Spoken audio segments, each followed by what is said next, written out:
বহু অপেক্ষার পর রিলিজ হচ্ছে বাংলাদেশ সুপারস্টার অভিনীত সিনেমা দরদ। এই সিনেমার জন্য ইন্ডিয়াতে পাড়ি দিয়েছে শাকিব খান। সেখানেই এবার প্রথমবার দেখা মিলল সৌমিত্রিষার সঙ্গে।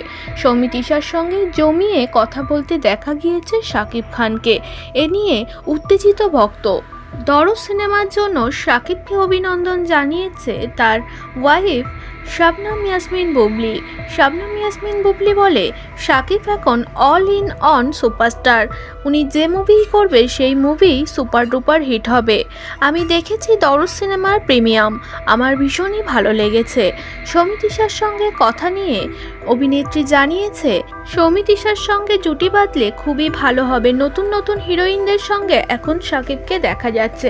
আমি অবশ্য সৌমিত্রিষাকে সেভাবে চিনি না, তবে যার সাথেই জুটি বাঁধুক না কেন শাকিব খুবই বুদ্ধিমান, জেনে শুনেই যে কোনো মুভিতে সাইন করে। এদিকে অনেক অনেক দর্শক বলছে শাকিবের সঙ্গে সৌমিত্রিষার জুটি একদমই যাবে না।